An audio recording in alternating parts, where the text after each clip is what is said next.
మహాదేవుడును మన రక్షకుడు అయిన యేసుక్రీస్తు వారి శ్రేష్టమైన నామంలో ఉదయకాలం అన్నా అనే చక్కని కార్యక్రమాన్ని చూస్తున్న మీ అందరికీ నిండు హృదయంతో వందనాలండి. దేవుని మహాకృప మీకు తోడై ఉండును గాక. ఎలా ఉన్నారు మీరు? దేవుని కృపలో మీరు మీ కుటుంబాలు క్షేమమే కదా? సంతోషంగా ఉండండి. దేవుడు మీకు తోడుగా ఉంటాడు. పరిశుద్ధ గ్రంథంలో నుంచి ఒక వాక్యాన్ని చదివి దేవుని మాటలు మనం ధ్యానం చేసుకుందాం. రూతు గ్రంథం 1వ అధ్యాయం 6వ వచనాన్ని మనం చదువుకుందాం. వారికి ఆహారమిచ్చుటకు యెహోవా తన జనులను దర్శించెనని ఆమె మోయాబు దేశములో వినెను గనుక మోయాబు దేశము విడిచి వెళ్ళుటకై ఆమెయు ఆమె కోడండ్రును ప్రయాణమైరి. ఎంత చక్కని మాట చూసారా ప్రియులారా? మరి మనందరికి తెలుసు, నయోమి ఫ్యామిలీ బెత్లెహేము నుండి మోయాబు దేశానికి వెళ్ళారు. 10 సంవత్సరాలకు పైగా వారు అక్కడ ఉన్నారు. కుటుంబం అంతా చాలా నష్టపోయారు. అయితే ఒక సమయంలో ఆమెకి ఒక మాట వినపడింది. ఏంటదంటే, దేవుడు మరలా తిరిగి బెత్లెహేములో వానలు బ్రహ్మాండంగా కురిపిస్తున్నాడు, పంటలు బ్రహ్మాండంగా పండుతున్నాయి, ఆయన అక్కడున్నటువంటి ప్రజలకి ఆహారం ఇస్తున్నాడు. ఈ మాట నయోమికి వినపడింది. ప్రియులారా, దేవుడు కనికర సంపన్నుడు, దేవుడు మంచి దేవుడు. కరువు వచ్చింది బెత్లెహేములో. దానికి కారణం వారి అవిధేయత, వారి పాపమే. న్యాయాధిపతులు ఏలినటువంటి కాలంలో ప్రజలు అస్తవ్యస్తంగా ఉన్నారు. గత వీడియోలో వర్తమానం అది చెప్పుకున్నాం మనం 4-3 రోజుల క్రితం. మీరు చూడండి, చూడకపోతే. వారి పాపము, అవిధేయత కరువుకు కారణమైంది. నిజమే, ఎప్పుడైనా మనిషిలో ఉన్న పాపము, అవిధేయత కరువుకి, నష్టానికే కారణం. కానీ దేవుడు ఎవరు అంటే ప్రేమ కలిగిన దేవుడు, కనికర సంపన్నుడైన ఆయన. ఎంత జాలి కలిగిన వాడో! కోపించుచునే వాత్సల్యాన్ని చూపిస్తాడు. హల్లెలూయా! కోప్పడేది ఆయనే, వాత్సల్యం చూపేది ఆయనే. మీకు చక్కని మాట గుర్తు చేయనా? 30వ కీర్తన 5వ వచనం నుండి, ఆయన కోపం నిమిషం మాత్రమే ఉంటుందట, ఆయన దయ ఆయుష్కాలం అంతా ఉంటుందట. దయగలిగిన మంచి దేవుడు ఆయన. మరలా తిరిగి బెత్లెహేములో ఉన్న తన ప్రజలను, ఆ యోదయ దేశంలో, ఆ ప్రాంతంలో ఉన్న తన ప్రజలను ఆయన జ్ఞాపకం చేసుకున్నాడు. మరలా వర్షాలు, మరలా పంట, మరలా సమృద్ధి అయిన ఆహారం. ప్రియబిడ్డ, ఇక్కడ మనకున్న పాఠం ఏంటో చెప్పనా? మీ జీవితంలో కరువు ఉందా? దరిద్రత ఉందా? కొట్టబడుతున్నారా? నష్టాలు పాలయ్యారా? అలాంటి పరిస్థితిలో దేవుడు మమ్మల్ని విడిచిపెట్టాడు అనుకుంటున్నారా? కాదండి, దేవుడు మిమ్మల్ని ఏం విడిచిపెట్టలేదు.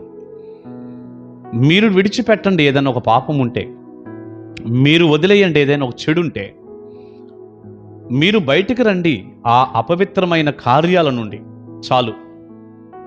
ఎందుకంటే ఇందాల మనం చెప్పుకున్నాం, గుర్తు చేసుకున్నాం, మనిషి పాపం కరువుకి, దరిద్రానికి కారణమని. పాపం వదిలేయండి చాలు, చెడు నుండి బయటికి రండి. ఏ విషయం దేవుణ్ణి దుఃఖపెడుతుందో అందులో నుంచి మీరు బయటికి వచ్చేయండి, చాలు. దేవుని కాళ్ళు పట్టుకోండి, ప్రార్థన చేసుకోండి, విశ్వసించండి. దేవుడు తప్పకుండా మీ కరువులో మిమ్మల్ని సమృద్ధిగా ఆయన పోషిస్తాడు. దేవుని స్తోత్రం. మీ కరువు ఆశీర్వాదంగా మారబోతుంది, మీ లేమి సమృద్ధిగా మారబోతుంది. దేవుడు చేస్తాడు. మీకు అన్నం పెడతాడు, ఆహారం ఇస్తాడు. అన్నం పెట్టడు అనుకోకండి, దీవించడు అనుకోకండి. ఇశ్రాయేలు ప్రజలు కూడా ఇదే అనుకున్నారు.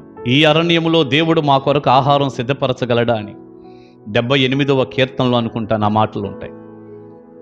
పెట్టలేడా దేవుడు? వారు తిని ఎక్కువైపోయేంత ఆహారం పెట్టాడు. 40 సంవత్సరాలు పరలోక మన్నాతో, పూరేడు పిట్టలతో దేవుడు పోషించాడు. దేవుడికి ఏది అసాధ్యం? ఆయనకు సమస్తం సాధ్యమే. దేవునికి స్తోత్రం. కనుక సమృద్ధి అయిన ఆహారం దేవుడు మీకు ఇస్తాడు. అయితే ఆ మాట నయోమికి వినపడిందట. అంటే ఎవరో చెప్పుకున్నారనేగా. వినపడిందంటే ఏమిటి? ఎవరో చెప్పుకున్నారు. దేవుడు ఇలా దర్శించాడు, ఇలా ఆహారం పెడుతున్నాడు అని వినపడింది. ప్రియబిడ్డ, ఇక్కడ ఒక చిన్న తలంపు మీతో పంచుకుంటాను. దేవుని కార్యాల గురించి, దేవుడు చేసే అద్భుతాల గురించి, ఆయన చేసే మేలుల గురించి, ఆయన మరలా ఇలా చేయగలడు, అలా చేయగలడు, దేవుడు గొప్ప కార్యాలు చేయగలడు అనే మాటలు మీరు ఎవరితోనన్నా పంచుకుంటున్నారా? ఎవరితోనన్నా చెబుతున్నారా? అసలు ముసలమ్మ ముచ్చట్లు, లేనిపోయిన మాటలు, కుటుంబాల్లో గొడవలు వచ్చేటటువంటి మాటలు, భార్యాభర్తల మధ్య సమస్యలు, పిల్లల మధ్య సమస్యలు, ఫ్యామిలీ ప్రాబ్లమ్స్ వచ్చే మాటలతో ఇంటింటికి తిరిగి అలాంటి భయంకరమైనటువంటి సాడీలు పాడు మాటలతో పచ్చగా ఉన్న కుటుంబాలని కూలుస్తున్నారా? మనం మాట్లాడుకోకూడదు అలాంటి మాటలు. ముసలమ్మ ముచ్చట్లు కట్టిపెట్టాలి, వ్యర్థమైన మాటలు మానేయాలి. లోక వార్తలు చూడండి, ఎన్ని చెప్పుకుంటాడో మనిషి, అది అట్లా, ఇది ఎట్లా, ఇక్కడ అట్లా, అక్కడ అట్లా. దేవుని గురించి ఒక్క మాట చెప్పడు. ప్రభువు గురించి మాట్లాడండి. దేవుని సన్నిధికి వస్తే, ఇదిగో దేవుడి కార్యాలు చేస్తాడు, నాకు ఇలా చేశాడు, అవి చెప్పండి. అవన్నీ ఆ మాటలు విన్నవారు ఇదిగో వీరిలాగే తిరిగి ప్రయాణం అవుతారు. ఆ మాటలు ఎవరో చెప్పారుగా, మాట్లాడారు దేవుని కార్యాల గురించి. ఆ మాటలు విన్న నయోమి, ఆమె కోడన్రు తిరిగి బెత్లెహేము ప్రాంతానికి, మోయాబు విడిచి బెత్లెహేము ప్రయాణం అయ్యారట. అలాంటి మంచి మాటలు, దేవుని గురించిన మాటలు మీరు చెప్పుదురుగాక.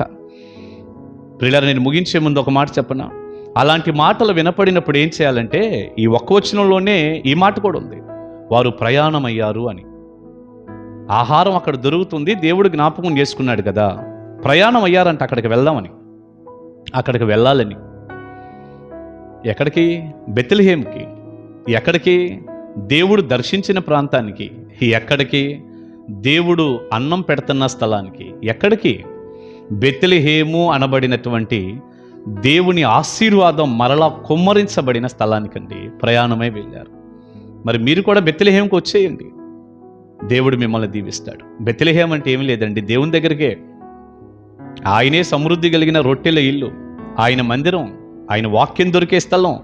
దైవజనుడి దగ్గరికి విడిచిపెట్టారేమో ఒకవేళ సేవకుడిని, సంఘాన్ని, వచ్చేయండి దైవజనుడి దగ్గరికి. వెళ్ళిపోండి మీ పాస్టర్ గారి దగ్గరికి, వెళ్ళండి మీ మందిరానికి వెళ్ళండి.